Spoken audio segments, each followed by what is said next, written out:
All right, everybody, welcome back to the podcast. On today's episode, we have a very special guest, Lisa Mustard. How are you, Lisa? I'm great, Rich. Thanks so much for having me. I'm excited to be Absolutely. here. Yeah. I'm excited to talk to you and learn more about what you do and what you have to offer. So, with that being said, can you please tell us a little bit about yourself and what you do? Yeah, so I am a licensed marriage and family therapist in South Carolina, and I've been in the field since I graduated from my program in 2006 and was an associate up until 2008. And over the course of my career, I have worked in a bunch of different settings. However, most recently for the past, I would say 15 years, I work primarily with military population. So I've been doing that for a while now.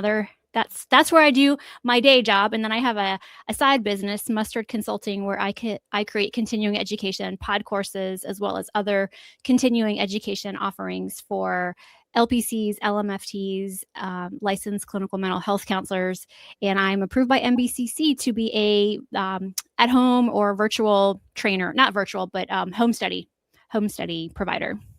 That is so awesome, Lisa. And I want to really touch base with you about your pod courses. Matter of fact, I've never even heard of the word pod course until I came across your work. So I think Okay. that's really cool. But before we get there, I'd like to ask, Mm. how did you transition from being a therapist to starting your pod course slash consulting business?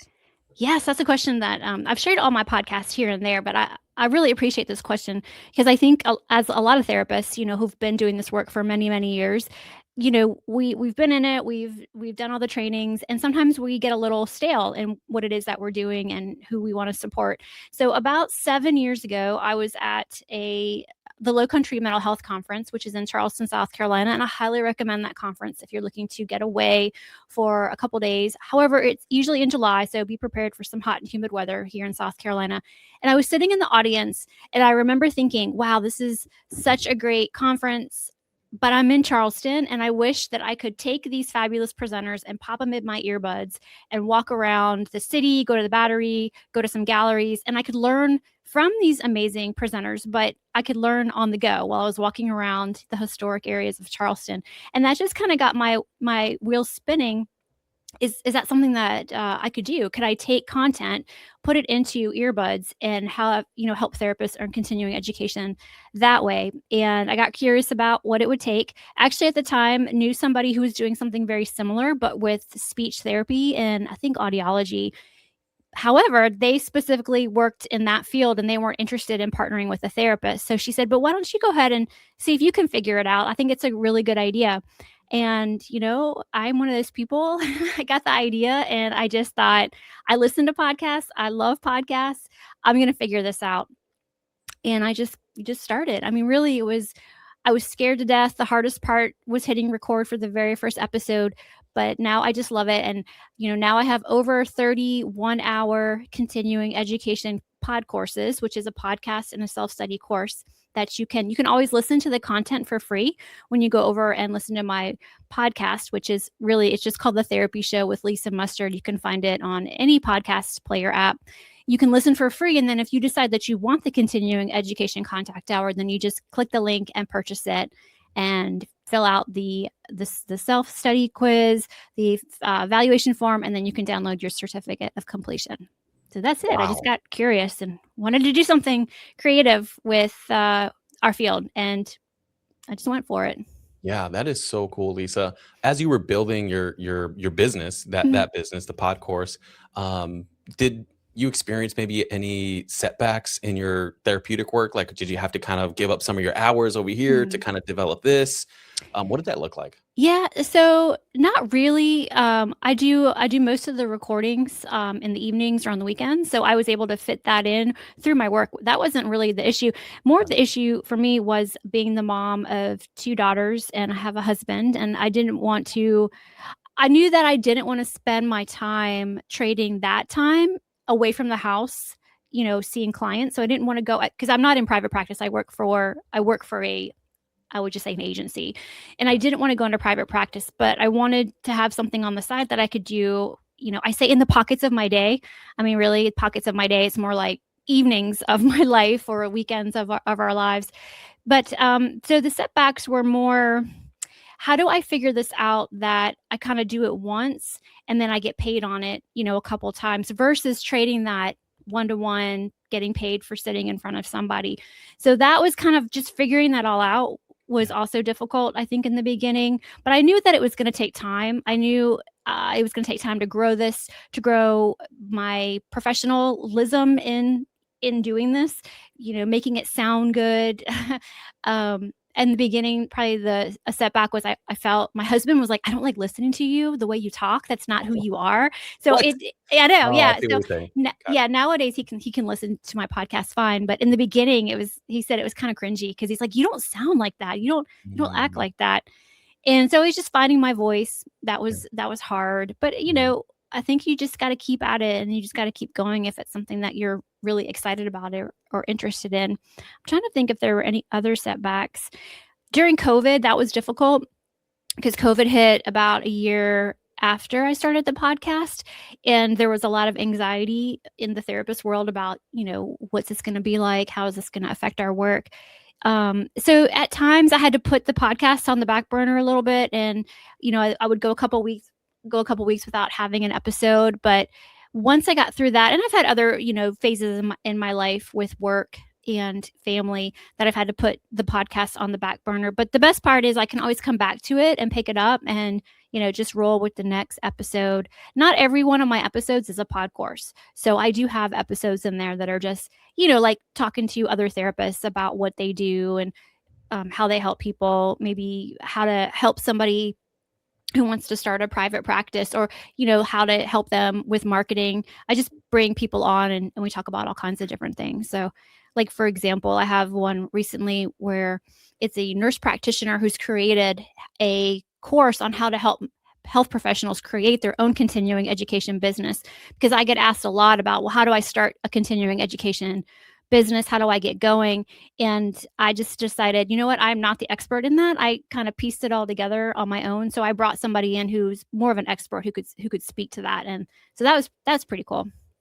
Yeah, that's awesome. Earlier you said something about your husband kind of giving you Yeah. some pretty straightforward feedback about your voice, Yeah. and how that was a bit of a journey for you, is finding your voice. Yeah. Have you adjusted since then, Lisa? Have you found your voice? Have you kind of, Sure. developed that over time? Oh yeah, I think so. I think if you go back and listen to my very first pod course, I sound very robotic, unsure of myself.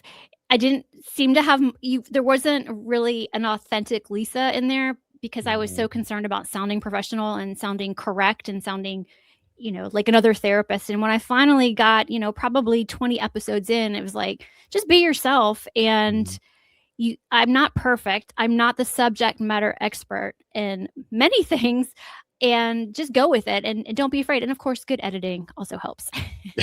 Yeah, absolutely. And as you were saying that, it just reminds me of a big issue that a lot of therapists deal with, and that's the Psychology Today profiles. It's Mm, like everybody, kind of sounds the same. There's a lot of generic yeah. stuff going on out there, and in many ways, that seems to be connected to this idea of finding your authentic self. So, Yeah. I don't want to dive into that. I just wanted to share that with you. That Mhm. it's just kind of making some connections there. Okay, so you decided to start this pod course. Can you Mhm. tell me a little bit more about what you teach on there specifically, Mhm. and how the process was of getting, what was it, NBCC Yeah. approved? Okay, I got it Sure. right. Cool. Sure. Yeah, what was that like? So getting the NBCC credential, it's a lot of sitting down and going through the guidelines and just doing what they're asking you to do. So I am a self-study provider. So I had to create my first course and Yeah. actually have my learning management system set up and have everything the way they want to see it. And then I sent it to them and enrolled them as a guest in the course. And then they go through it and they give me feedback on what needs to be changed. So there was a lot of back and forth on change this, change that. It has to be more uniform. It has to look more like this.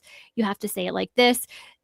So once I got past like, oh, there's just a formula here that I have to follow, Mm, learning that formula in the beginning was a little intimidating, but once I got it down, it wasn't so bad. And it took a while for me to be finally approved because they have so many back and forth and they want to make sure you're doing everything correct. So I would say from start to finish, I think it took like 7 months, but it was also during COVID and they were short mm. staffed and they had a lot of other things that they were dealing with, if I recall correctly. So I want to say I got the credential in October, was it 2020 or 2021? I can't remember. but it from start to finish took me about seven-ish months to get the credential. And then what was the other question about? Yeah, I'm sorry. no, you're good. The first question was, so what do you teach? Like, Oh, yeah, what are the sure. courses on? Yeah. So one of the things I knew right away about creating continuing education was that I did not want to be the expert. I did not want to be the presenter. I knew that I could find subject matter experts in topics that I thought my audience would be interested in. And in the very beginning, what I did was I just reached out to peers and colleagues that were local to me that I knew were subject matter experts on certain topics. So, for example, I have a friend who her specialty is eating disorders. So I had her do one on eating disorders. I had another one whose expertise was in self-care for therapists. So she did one for me on self-care. Another friend who works in addiction, and she came on and did one about addiction. Another friend. So I was looking for friends and peers who I knew really well, and it would be a fun not fun, but it would be an informal yet formal conversation about the topic. It would be, friends or colleagues having a conversation. So I was really looking for friends or peers that I could bring on initially. And then as the podcast has grown, I've had other, psychologists out in the world I never knew reach out and say, hey, I would love to present this topic for your audience. And so I've just kind of gone, like, some things aren't a fit and some things are. There's a Columbia International University, which is here in Columbia, South Carolina. A friend of mine, he's a professor there. He's come on and done a few episodes for me, and they've just been great. I'm trying to think how else I find people. I've had friends or colleagues recommend other therapists to me who would make a great guest. And then I've had people, kind of like I said earlier, who pitch me to be on my show. They, I guess, would find my show somehow in some interview matching, and they would pitch themselves. And I would say, hey, wow, you're like an expert in working with boys or young men. How about we look at it doing it this way? And they were like, oh, I love this idea of doing continuing education on a podcast. So it was like double win. It was like, they got to talk about what it is that they do. They got to explain their methods. And then also my audience got some really great clinical information and skills that they could get the continuing education contact hour for. So it's been really neat. I've had really interesting people reach out and want to do pod courses. I will say one of the things I've learned about the continuing education, at least the way that I do it, is that my audience really wants things, skills, techniques, models that they can turn around and implement pretty quickly. They like the theory, they appreciate it, but they really like that my guests might suggest, next time you're in session with this issue, try this. And this is why, and then, follow up with this. So they really like the actual clinical skills that are being given or suggested. So I really try to get my guests to focus on what can we do in session based on, this topic. Like, because I tell my guests, like, my audience, if they have, really what we want is they know they have a client coming in tomorrow who's dealing with this issue. What would you tell them to do? Things like that. Oh, so many threads to pull on there, Lisa. So many. And I think I'm going to start with this one. That is, you mentioned that you were working at an agency or are working at an agency. Your family time is sacred, right? You don't want to mess with that. And so you were doing it on your off hours. How did you prevent burnout? Like, how were you able to kind of keep everything together?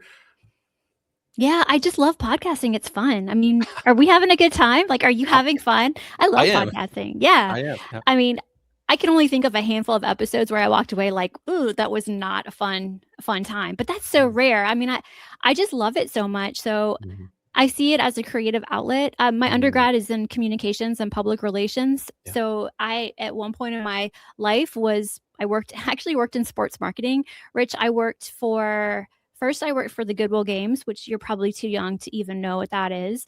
But the Goodwill Games, first I worked for the Tour DuPont, which was a cycling race in Richmond, Virginia. That's where I'm from. I was an intern. And then from there, I moved to Atlanta and worked for the Goodwill Games, which was Ted Turner's idea to bring Russia and the U.S. together in a made-for-TV sporting event. And then from there, I went over and worked for World Championship Wrestling, so in marketing and promotions. And I have a background in communications, and I just love talking to people, and I'm a therapist. So Yeah. I love talking to people, but I also like listening. And Mm, I just felt like this is fun for me. mhm, It's not a grind. mhm. It's uplifting. I feel like I'm learning so much from people. I get to hear stories. I don't know. It doesn't feel like burnout. I think I've burnt out in the past kind of keeping up with promoting the podcast Mhm. and keeping up with social media. So, but what I find is like social media doesn't seem to do but so much for my podcast. My numbers stay about the same no matter how much I post on social media. Gotcha. Really, things like this, help me more than anything. People finding Mhm. my podcast or connecting with other people who do similar kind of content. Gotcha. Wow. Yeah, Mhm. that's really cool. So in many ways, it sounds like doing the podcast work Mhm. was energizing. Like it was Oh a yeah, creative outlet, motivated you, pumped you up. I'm yes, sure you probably sat down and do the work in like an hour, 2 hours, however much time later. You're like, wow, like that. yeah. I got that much done. Yeah, that's fascinating. I want to go back to the tactical components that you were talking about, Lisa. Mhm. You mentioned how people really love like the quick takeaways, the tactical things that could be implemented in session. How did you identify that that's what your clients want or that the Mhm. listeners wanted? Like, was that somebody Yeah. that gave you feedback or did you just kind of figure that out on your own? No, they tell me. In Okay. the evaluation forms of the pod course, they'll tell me what they like and what they don't like. And I was just getting feedback about what they liked in certain courses, and I realized, okay, well, if they like it here and they like it here, then this is what they're looking for. They want wording or questions to ask or clinical skills that they can implement. So it's just by really looking at the evaluation, the feedback forms for the pod courses that I get. I mean, most of the time, there's either no feedback or there's a really interesting take on the topic. But yeah, that's how I know. It's just the feedback that I get through my evaluations. Got it. Mhm. Lisa, I'm curious, what is like your highest ranked pod course? Like, what topic is that on? Mm. Oh gosh. Well, I would Or say let me ask it like this: what's the most popular of all the topic? pod courses, I'd have to look at the list, but I would. Well, I don't know what's the most popular, but the most popular I can tell you kind of like the most popular topics of the podcast, and then I'll tell you the pod courses. Okay. So the most popular topic right now seems to be family estrangement. That's a really hot topic. I have 2 episodes on family estrangement, and those every time I check my download numbers, those are just growing and growing and growing. So those are two that are pretty big. And I actually have a CE course on family estrangement. That's not a pod course. It's a behind a paywall, but I have an interview. His name is Carl Melvin, and he's like a psychotherapist in Ireland, and he's an expert in family estrangement, and had him on a few weeks ago, and he did an interview, and then he created I think it's 1.5 hour continuing education course on 8 things every therapist needs to know about family estrangement. It's a really great course, and you guys can go to my site and see the learning objectives for that one. There's a few pod courses that are pretty popular. There's the ones that focus on the mind body are real popular. Other ones that are popular are OCD. There's 2 on there about OCD. There's one about counseling boys, challenging boys. That's pretty popular. What else is popular on there? There's a couples communication one that's popular.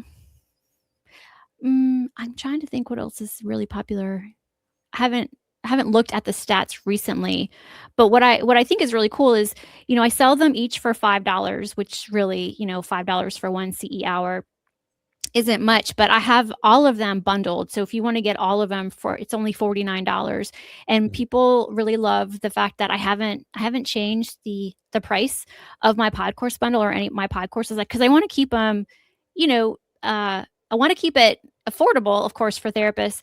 And I just love that if you just need 1 or 2 hours, you can get on there and get it for $10. Or if you want to get all, 30 plus, you can get it for a pretty reasonable price. And when you buy the bundle, whenever I add a new pod course in that year of your membership, you get that pod course added into your bundle for free. So if you bought it and I have 31 or 32 pod courses in there, by the end of the year, I could have 35, 36 that just Mhm. gets added and you don't have to pay any extra for those. Wow, that Mhm. sounds like a great deal, Lisa. I think so. One thing that I'm curious about, you mentioned the $5 per CE Mhm. hour. Is that correct? Yeah. And then you mentioned membership. Are those two different things? Yeah, so if you Okay. don't wanna buy the membership and get all of them, each individual pod course is only $5. Got it. Okay, that Mhm, makes sense. So mhm. you can buy them individually, or you can enroll in the membership, and then that gets you continuous access to the even the newest material that comes out. Right, right. I Got it. also and the other courses on there that are behind the paywall or behind the learning management system, those vary in price. So Yeah. they're gonna be different just, depending on the presenter and, how long the course is. Got it. Lisa, if somebody partners with you and they're like, "Hey, I want to teach on your pod course. I Mhm. want to really passionate about this topic." Have you ever had people that want something in return? Like, how does that kind of transaction happen? Well, I pay my presenters. Is that what you Oh, mean? Yeah, yes. yeah, I pay Yeah. my presenters. So, I know there's some out there that, people who do it similar to me, and last thing I heard was they don't pay their presenters, but I don't feel like ethically, I don't feel good about that because if Mm, I'm gonna turn around and sell the course, I feel like they should get something in return, and I feel like people bring their A game when they're being compensated, and I look yeah. at it as, you know, um I don't know, I don't feel good about that, so I do pay my presenters. Now the people who do the CE courses, that's different, we have a different agreement for them, and that just depends on a couple of other things, but, yeah, no, I don't not everybody who wants to be a pod course presenter is gonna be, a presenter, but, if it if it's if it's a topic I think my audience is gonna be interested in, then I'm all for it. Yeah, Yeah. I met a president-elect of one of our state's marriage and family therapy boards, and they Mhm. were talking about how a lot of the presenters don't get paid anything except maybe for the Mhm. keynote speaker, and I was blown away that they don't get paid. And so, anyway, what I'm trying Yeah, to say is that I just appreciate you taking care of the presenters. I think what you're yeah, saying, it makes a lot of sense, and it's so true, right? When you're being compensated, you want to deliver value, and I right. think that's awesome. Um, Lisa, let's talk about your consulting businesses, if that's Mm, okay. So, if somebody sure. wants to build out their own pod course platform, their architecture, and they want to hire you to help them kind of do that, Mhm. what does that look like? Honestly, I say I'm a consultant, but I don't charge because I don't have a course, I don't have anything to upsell Mhm. people on, and I think that getting into the continuing education field, I think there's a lot of myths about it. I think therapists think and I'm saying this because I see it a lot in the Facebook groups, they'll ask, "Well, how do I get into the CE business, and how do I make money? How do I make passive income?" And it's really not it's like anybody can learn how to create a course, but not everybody knows how to market themselves, and that's where people get flustered in you can't just post your course in Facebook groups 15,000 times a week. That's not gonna bring you new eyeballs. You have to get Mhm. out there and do things. And when I think people find out that it's actually work to build a brand and to build an audience, it gets a little scary. They just wanna create the course and then somehow magically sell it. Yeah. And I get it because on some level, I kinda thought that's how it would be for me too, but I've learned so much about it takes time, it takes patience, it takes consistency, it takes, pivoting if you must and need to. It takes, a little bit of humbleness and humility. There's a lot of things that go into it. But I mean, really consulting, I'm happy to talk to people usually about it, but I don't usually take on people in a paid relationship to consult. Mhm. I did create a free chat GPT that if someone is interested in like just I have an idea for a course and I want to just figure out how to write learning objectives and and outlines, you can go and I can give you the link if you want to share it. You can download my chat GPT, my free chat GPT, and you can just start playing around with it and see if it's something that you want to pursue creating continuing education because having your own continuing education business, there's a lot of things that you have to think about. And in fact, I would encourage y'all, if you want to learn more, to listen to my episode with Justin Allen Montgomery. He really breaks it down as to what it takes to have a six-figure continuing education business. That was a really cool interview. I learned so much from him. Actually, highly recommend his course. Yeah. I think it looks really good. Yeah, wow, that's incredible, Lisa, Mhm, and maybe, not maybe, but we'll definitely put that link, mhm. if you're okay with it, Sure. in the show notes so that people can just click on it and check out that Mhm. episode that you were talking about. Yeah, that's awesome, Lisa. And it's really kind of commendable, to be honest, that you're taking people on and you're helping them just by sharing knowledge and what you've learned. Oh, And even in my short experience in the field, it just seems to me like everybody's in like silos yeah. and everything lives behind a pretty massive paywall. And like it's rare for individuals to just be like, yeah, I'll help you. Like, come on through. Like, no Yeah. worries. Ask me a few questions. We can schedule the time and Mhm. I'll help you out. So, really appreciate that. And thank you. I salute Sure. you. Oh, yeah. Yeah. You're welcome. Lisa, so what does the horizon look like for you? Oh, that's a good question. I'm talking with some companies about becoming a continuing education provider for them, doing some things that, um, kind of a little bit different, maybe administering continuing education for companies on the back end, not so much like, on the public side of things. I'm excited about that. Just growing my pod courses. Yeah, so that's I'm excited about the opportunities there and the possibilities, and just continuing to create more continuing education that people want. And yeah, just keep going with it. I think a lot of people one of the things I wasn't expecting with the podcast is just relationships I've built that I'm earning income in a different way. I think people might be curious to know about that. When I first started, I thought I'll just sell, the pod courses and continuing education, but my show has just grown as it is. And so I've had some really cool opportunities to have sponsors as well as affiliate relationships. So my podcast doesn't just earn income through the continuing education, it also earns from some affiliate opportunities. And so I think that's really neat. I wasn't expecting that. And I'm really, really, truly grateful to have some really cool partners. Wow, that's Mhm. incredible, Lisa. You don't have to disclose names or anything like that, but I'm just kind of curious, like, what do the companies do, and what is the nature of like that relationship look like? Like, what Well, are they? sure.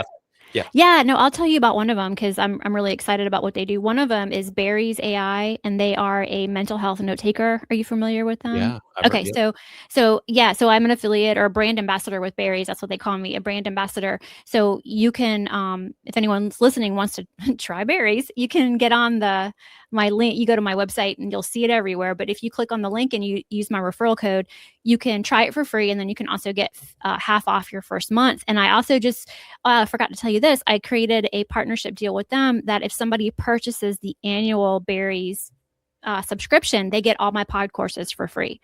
So if somebody whoa, purchases a year-long subscription of Berries, I'll give you all of my pod courses for free. So you can get over 30 continuing education contact hours along with your Berries subscription. And they're doing some really neat things in the future with not just the note taking, but other things as well. And they're just a really nice company. They have a lot of really cool things going on. They listen to their customers about feedback and what do they want to see happen with their note taker, and they're always asking for feedback. I really think they listen to clinicians. So there's that. I had another sponsor a couple years ago, and they which was great. And what happened with that was I wasn't able to give them the return on investment. So they ended up dropping me, which was kind of an ego kick. But at the same time, I didn't feel good about taking money for something that I wasn't giving them the return on their investment. So mm, that was a lesson for me. yeah, So not that I don't like having a sponsor, I actually prefer affiliate relationships because I can promote it as much or as little as I want to and not feel the pressure. So that yeah. was that was a lesson. Yeah, for sure. Yeah, Mhm. that's so interesting, and it's really cool that you're just transparent about what Yeah. you want to promote, Yeah. and not taken by the money and the deal, So that's really Yeah. cool. Lisa, earlier you mentioned the agency that you work at. Mhm. If this thing gets bigger and bigger and bigger, are you thinking about maybe possibly leaving the agency? What are your thoughts on that? No, I don't think so. I love who I work with. I love, the population I work with. I've been there I don't wanna leave. I really enjoy working with the military. They're my I love working with the military. I can't imagine going and working in a different now I have, in the past, I have thought about maybe going into, working in private practice, and then that would be my niche or my target would be military. But, no, I don't think so. Gotcha. I love this job. I love who I serve and who I work with. Yeah. Been there so long, I feel like I'm a part of it, Yeah. even though I'm a civilian employee. Um, yeah, no, I mean, unless this thing just blows up and the podcast becomes like, huge, I can't Mm. imagine going anywhere anytime soon. Gotcha. Yeah, that's really cool. Mhm, Lisa, for the viewer that's listening to this, they mhm. love what they're hearing. They really appreciate you and your style. How can they reach out to you? Sure. Well, just head over to my website, which is lisamustard.com, and you'll see all the different tabs. You'll see pod courses, you'll see CE offerings, you'll see resources, you'll see I have the bundle, and then I have like mini bundles too that you'll see under pod courses. So you can just get three pod courses. I think it's for $12, and you can see the different bundles I have. And you can also get on my email list. You'll see on the computer, you'll see a little pop up for half off your first pod course. But if you click around and see things, and if you want to connect with me, there's a contact form. Feel free to reach out. And yeah, I mean, if I have the time to help somebody, I will definitely, I'll be there and give Boom. them 15, 20 minutes. Yeah, I love that. Lisa, Mhm. thank you so much. This was such a pleasure. And just picking your brain and being able to learn from you, and your energy about it. It's just Oh, like I could feel it, yeah. So it's awesome. Maybe we could do this again in the future. How does that sound? Yeah, absolutely. Thank you so much for having me. It's really been a pleasure getting to know you. I look forward to it.